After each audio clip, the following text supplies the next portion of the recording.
मेरा नाम दामिनी है। मैं सो रही थी। रात के 1 बजे का समय था। मेरा गला सूख रहा था। मैंने अपने छोटे भाई को आवाज दी, लेकिन कोई जवाब न पाकर मैं समझ गई कि रवि सो चुका है। उसे न जगाकर मैंने खुद ही पानी ढूंढने की कोशिश की थी। उस रात पानी तो नहीं मिला, लेकिन पैरों की आहट की वजह से तेज आवाज हुई। रवि बोला, दीदी आप ठीक हो ना? सोनू की घबराई आवाज सुनकर मुझे बहुत शर्मिंदगी हुई। आखिर जगा ही दिया ना। मैंने उसे पूरा गिलास पानी पी लिया। आप इतनी प्यासी थी, फिर भी मुझे नहीं उड़ाया। नहीं दीदी, मैं यहाँ आपका ध्यान रखने आया हूँ। प्लीज मेरी नींद का मत सोचा करो। रवि की मीठी सी आवाज सुनना मुझे अच्छा लग रहा था। अब तो शायद जिंदगी भर केवल सुनना ही सुनना हो। मैं बड़बड़ाई थी। अजीब सी हालत थी। उस वक्त दिल की कल क्या होगा, यही सोच सोच कर मेरे पूरे शरीर में सिहरन सी दौड़ रही थी। रात के 1 बज रहे थे, लेकिन नींद नहीं आ रही थी। रह रहा कर श्रुति की याद आ रही थी। श्रुति क्या, अपनी आंखों से अब उसको कभी नहीं देख पाऊंगी। श्रुति मेरी स्कूल के समय की सहेली थी। मुझे वह अपनी जान से भी ज्यादा प्यारी थी। लेकिन आज लग रहा है कि अपनों से कहीं ज्यादा प्यार श्रुति मुझे करती थी।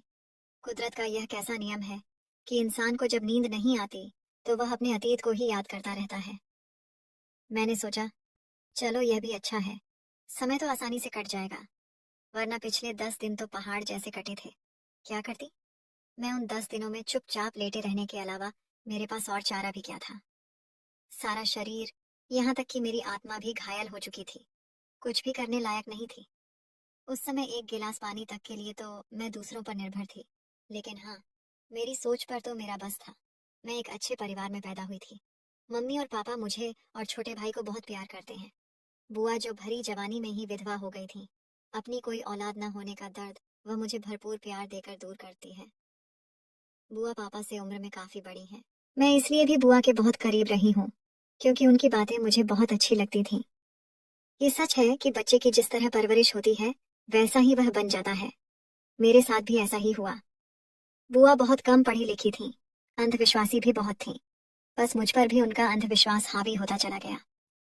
बुआ का मानना था कि लड़की के लिए जो काम है वह है सुंदर होना, सज स्वर कर बैठना, पति की सेवा करना और बच्चे पालना। और भी जाने कितनी ही ऐसी बातें थीं जो बुआ ने मुझे बचपन में बताई, और मैं उनकी सब बातें ग्रहण करती चली गई। मैं स्कूल से लौटती तो बुआ को बताती। बुआ पता है, आज वह बीना मेरे साथ बैठी थी वही काली सी। तब बुआ कहती, अरे हम ब्राह्मण लोग हैं, तू टीचर से नहीं कह सकती थी कि उस मलेच्छ के साथ ना बैठाएं। एक तो काली, ऊपर से जाति की नीच। फिर बुआ मुझ पर गंगा जल छिड़कती और अच्छी तरह नहलाती। श्रुति से मेरी मुलाकात 6ठी कक्षा में हुई थी। यूं तो कक्षा में और भी लड़कियां थीं, पर श्रुति सुंदर थी। शायद यही पहली खूबी थी जिस वजह से मैंने उसकी और दोस्ती का हाथ बढ़ाया था। पहली बार श्रुति मेरे साथ घर आई थी तो मैं बोली थी, बुआ ये श्रुति है। पढ़ने में बहुत तेज है। बुआ को पढ़ाई लिखाई से क्या लेना देना था। वह बोली, दामिनी तेरी सहेली तो बहुत सुंदर और गोरी है। 12th कक्षा अच्छे नंबरों से पास करके मैंने कॉलेज में एडमिशन लिया। श्रुति भी उसी कॉलेज में थी। हमने सोचा हुआ था कि कभी भी अलग नहीं होंगे। समय के साथ हमारी दोस्ती बहुत मजबूत हो गई थी। मैं कॉलेज में ब्यूटी क्वीन क्या बनी कि सब मुझे क्वीनी कहकर पुकारने लगे। बस श्रुति ही मुझे सजल कहकर पुकारती थी। सजल तो क्या ले रही है, एनसीसी या एनटीएसएस? हमें इन दोनों में से किसी एक को चुनना था। मैंने एनसीसी नेशनल कैडेट कोर्स ही चुना, क्योंकि उसमें कॉलेज के बाहर स्टेडियम आदि में ले जाया जाता था। लेकिन श्रुति ने एनएसएस नेशनल सोशल सर्विस लिया। उसके तहत उसने ब्लाइंड स्टूडेंट प्रोजेक्ट लिया। उसका काम था खाली पीरियड में नेत्रहीन लड़कियों को पढ़ाना। एक दिन उसने मुझे कुछ बताया तो मैं चीख कर बोली थी, देख श्रुति, तू उन्हें पढ़ाती है, ये भलाई का काम है, लेकिन ये डोनर कार्ड का क्या चक्कर डाल दिया है। तूने सजल इन नेत्रहीन लड़कियों की तकलीफें देखकर मन बहुत भर आता है। इनसे हम कुछ भी बात कर सकते हैं, लेकिन जानती हैं, मैं पूरा पूरा ध्यान रखती हूँ कि देखो, जैसे शब्द इनके आगे ना बोलूं। हाँ श्रुति, मुझे भी इन्हें देखकर बहुत तरस आता है। नहीं सजल, इनके बारे में गलत धारणा बना बैठी है। ये दया के पात्र नहीं है। बस इन्हें हमारी मदद की थोड़ी जरूरत होती है, जो हम दे सकते हैं। ये लड़कियां बहुत मेहनती हैं। जानती हैं, हमें तो बने बनाए नोट्स गाइड के रूप में दुकानों पर मिल जाते हैं, लेकिन ये लोग सारे उत्तर पहले बेल की मदद से लिखते हैं, फिर उन्हें याद करते हैं। तू डोनर कार्ड क्यों भर रही है? मैं जानती हूँ कि किसी के मरने के बाद उसकी आंखें कुछ घंटों के भीतर दान करनी होती हैं। बस ऐसा सोचकर ही तब मेरा मन दुखी हो गया था। श्रुति हंस पड़ी थी। सजल, मरना तो सभी को है, एक दिन जीते जी तो चल। हम अच्छे काम करते हैं और सबके काम आते हैं, लेकिन सोच मरने के बाद भी अगर हम किसी के काम आए तो मेरे ख्याल में ये एक बहुत अच्छा काम है। तुझे नहीं लगता कि ये डोनर कार्ड हर वक्त मौत का एहसास दिलाता रहेगा? श्रुति कुछ बोली नहीं तो मैं गुस्से से वहां से चल पड़ी। सुन सजल मेरी मान, और तू भी कार्ड भर दे। वह हंसी तो मैं गुस्से से वहां से चली आई। घर पहुंचकर बुआ को बताया तो वह हैरान थी कि मेरी सहेली ऐसा कह सकती है। इसमें बुराई क्या है दीदी? मम्मी के यह कहते ही बुआ भड़क उठी थी।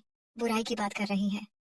जानती भी है, अगर मौत के बाद कोई अंग निकल जाए तो अगले जन्म में उस अंग के बगैर जन्म होता है। बुआ की बात पर हमेशा की तरह मम्मी ने सिर हिलाया और चली गई थी।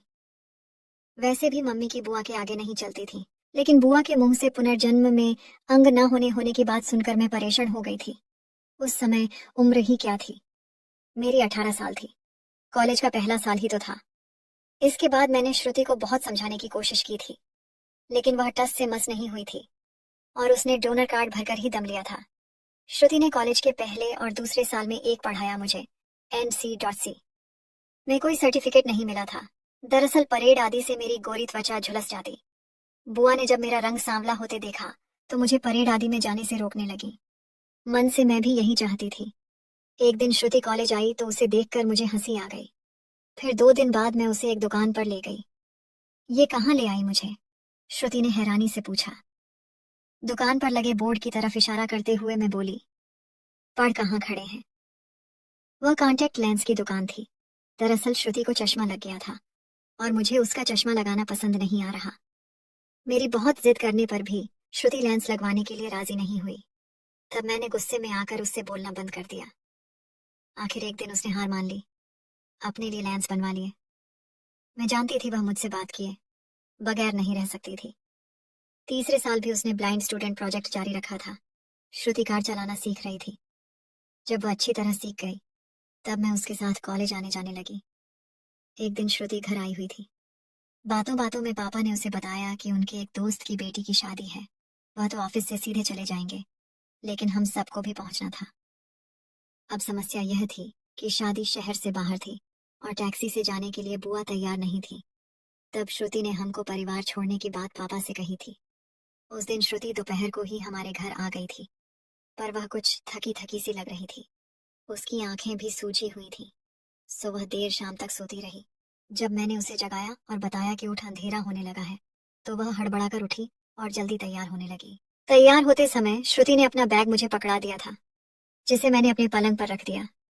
मैं मम्मी बुआ के साथ बाहर आई तो देखा श्रुति कार की पिछली सीट पर पड़े सामान को हटा रही थी। मैं श्रुति के साथ आगे बैठ गई। मम्मी बुआ और सोनू पीछे बैठे हुए थे। कुछ देर बाद श्रुति ने मुझसे अपना बैग मांगा। सॉरी श्रुति, वह तो शायद घर पर ही रह गया।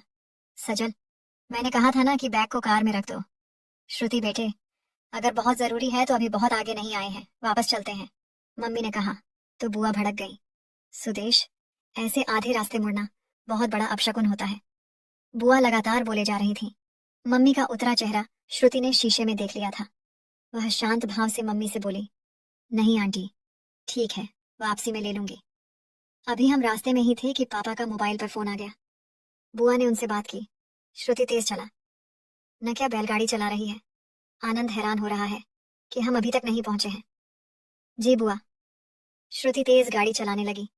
कार की रफ्तार अच्छी खासी थी, पर बुआ को कुछ न कुछ कहना था। बुआ बोली, कल तक तो पहुंच ही जाएंगे ना। श्रुति, गाड़ी चलानी तो आती है ना, बुआ का यूं बोलना। रवि को अच्छा नहीं लगा, सो वह बुआ को चुप होने के लिए बोलने लगा। बस, बुआ भड़क गई। इधर मम्मी दोनों का बचाव करने लगी। तभी मैं चिल्लाई।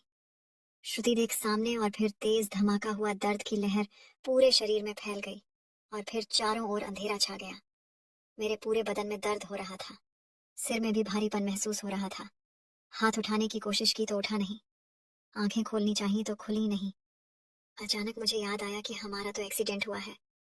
मैं जोर से चिल्लाई, रवि रवि, मुझे कुछ दिखाई नहीं दे रहा, मेरा हाथ नहीं उठ रहा। मैं हांफने लगी थी। फिर ध्यान आया कि रवि भी तो पीछे ही बैठा था। पूछा, हम कहाँ हैं रवि? हमारी तो ट्रक से टक्कर हुई थी ना क्या? हम अभी भी कार में ही हैं? और तू ठीक है ना? उसके यहाँ कहने पर मुझे कुछ तसल्ली हुई। कांच के बारीक टुकड़े मेरे चेहरे में घुस गए थे। घड़ी में 5 का घंटा बजा, सुबह होने वाली थी। पिछले कई दिनों से मेरे लिए दिन रात एक समान थे। सिर्फ घंटे की आवाज से ही दिन या रात होने का आभास होता था। उन दिनों एक ही सवाल मन में आता था, कैसे होती होगी उन लोगों की जिंदगी जो जन्म से ही नेत्रहीन है। मुझे तो फिर भी आस दिलाई गई है कि कल मेरी पट्टी खुलेगी और मैं फिर से देख सकूंगी। लेकिन वे लोग किस उम्मीद में जीते होंगे? क्या श्रुति जैसे लोगों के नेत्रदान की आस में? हाँ, वरना वे लोग कैसे हंसते होंगे। मैं तब कितनी छटपटाई थी जब कुछ देख नहीं पा रही थी। आंखों से भले ही न रोई, लेकिन दिल तो मेरा हर पल रोता रहा था। कितनी बेबस हो गई थी मैं। हो सकता है कुछ घंटों बाद जब पट्टी खुलेगी मैं देख पाऊं, और हो सकता है न भी देख पाऊं। एक बार फिर से मेरा समूचा शरीर कांप उठा था। कुछ दिनों का अंधेरा मुझे बहुत कुछ सिखा गया था। सोचने लगी थी कि उस अंधेरे से यदि मैं उजाले की ओर न भी पहुंच सकी तो भी कुछ गम नहीं। कम से कम इस रंगीन दुनिया के कई रंग तो मैं देख पाई। अब तो मुझे यही रंग उन खास लोगों को भी दिखाने होंगे जो अब तक इन्हें देखने से वंचित रहे हैं। सोनू उठा और प्यार से मेरे सिर पर हाथ फेरा तो मेरी तंद्रा भंग हुई। वह बोला, दीदी सुबह हो गई है, आप बैठना चाहेंगी? मैंने इशारे से कहा तो रवि ने मुझे सहारा देकर बैठा दिया। मेरी पट्टी खोली गई तो हल्की सी रोशनी भी चुभ रही थी। सामने मम्मी पापा, मेरा भाई धुंधले से ही सही लेकिन दिख रहे थे। मैंने दोबारा आंखें बंद कर ली। कुछ दिनों बाद मैं घर पर आराम कर रही थी। अभी मुझे बाहर निकलना मना था। मुझे श्रुति की बहुत याद आ रही थी। मैंने उसके घर फोन लगाया। फोन उसके नौकर ने उठाया था। श्रुति को बुलाने के लिए कहा तो उसने ऐसी बात कह दी कि मुझे सारा कमरा घूमता नजर आया। इतना बड़ा धोखा मुझसे, इतना बड़ा सच छिपाया गया था। श्रुति, मेरी सबसे प्यारी सहेली, इस दुनिया में नहीं रही थी। वह मुझसे बहुत दूर जा चुकी थी। मैं फूट फूट कर रो रही थी। पापा, आप लोगों ने मुझसे झूठ क्यों बोला? कुछ देर बाद मम्मी ने मेरे सिर पर हाथ फेरते हुए सारी बात बताई। मुझे उसकी मौत की खबर ने अंदर तक तोड़ दिया था। इन दिनों मम्मी बुआ को मेरे पास नहीं आने देती थी। क्यों? मैं अच्छी तरह जानती थी। मेरा पूरा चेहरा चोटों की वजह से कुरूप हो गया था, मगर मुझे अब इसकी परवाह नहीं थी। असली सुंदरता क्या होती है यह मैं अब जान चुकी थी। मेरी आंखों पर पट्टी क्या चढ़ी, बुआ की पढ़ाई हुई, हर पट्टी उतर गई। एक दिन बुआ मेरे कमरे में आई। उनका मुंह कुछ उतरा हुआ था। मैं चुपचाप बैठी रही। वह मेरे पास आई और मेरे हाथ में कुछ रख दिया। जैसे ही मेरी नजर उस चीज पर पड़ी, मेरी रुलाई फूट पड़ी। यह तो श्रुति का वही बैग है ना बुआ, जिसे मैं जल्दी में घर पर ही भूल गई थी। मैंने कांपते हाथों से बैग खोला और अंदर हाथ डाला तो मेरे हाथ में कुछ चीजें आईं। उन चीजों को देखकर मुझे लगा कि धरती फटे और मैं उसमें समा जाऊं। मेरे सामने उसका आई डोनर कार्ड, चश्मा, कॉन्टेक्ट लेंस और किसी नेत्र विशेषज्ञ का पर्चा था। श्रुति को आंखों में इन्फेक्शन हो गया था। मुझे याद आया कि उस दिन उसकी आंखें लाल हो रही थीं, इसीलिए उसने लेंस नहीं पहने होंगे। मैं उसका बैग घर पर ही भूल गई थी। काश मैं ये बैग लेना ना भूली होती। हे भगवान, ये मैंने क्या किया? हमारी दोस्ती, उसका मुझे नाराज ना करना ही उसकी मौत का कारण बन गया। मैं तड़पती रही। अगले दिन बुआ, मम्मी और पापा मेरे पास बैठे हुए थे। मेरी आंखों से अभी भी आंसू बह रहे थे। मम्मी ने धीरे से मेरे हाथ में कुछ रखा।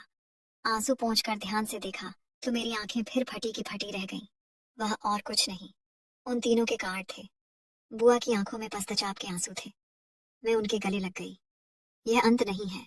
श्रुति का डोनर कार्ड मेरे घर रहने के कारण उसकी आंखें दान करने की इच्छा तो पूरी नहीं हो पाई थी, लेकिन कहना नहीं होगा कि मेरा डोनर कार्ड तो उसकी नेत्रदान की इच्छा पूर्ण कर सकता है। मैं खुद को उसके माता पिता की गुनाहगार मानती हूँ। जब तब मैं उनसे मिलती रहती हूँ। श्रुति की जगह तो नहीं ले सकती, लेकिन उसकी कमी का एहसास मैं 1% भी कर सकूं। ये मेरी कोशिश रहती है। मेरी जान पहचान वालों में से अब कई लोगों ने नेत्रदान का फैसला ले लिया है। मैं उसी कॉलेज से BI कर रही हूँ और ब्लाइंड स्टूडेंट प्रोजेक्ट, जो श्रुति की जिंदगी का एक अटूट हिस्सा रहा है, सारी दुनिया को बता दूं कि अंधविश्वास में डूबे लोग मौत के बाद भी उजाले की आस रखते हैं। शायद इसीलिए नेत्रदान करने के ख्याल मात्र से ही कांप जाते हैं। लेकिन एक बार, सिर्फ एक बार, केवल 1 घंटे के लिए अपनी आंखों पर पट्टी बांध कर देखें। तब मेरी तरह शायद उन्हें भी पता चलेगा कि रंगों से भरी वह काली अंधेरी दुनिया कैसी बेरंग होती है। दोस्तों, अगर आपको यह वीडियो पसंद आया हो तो वीडियो को लाइक और चैनल को सब्सक्राइब करें। धन्यवाद दोस्तों।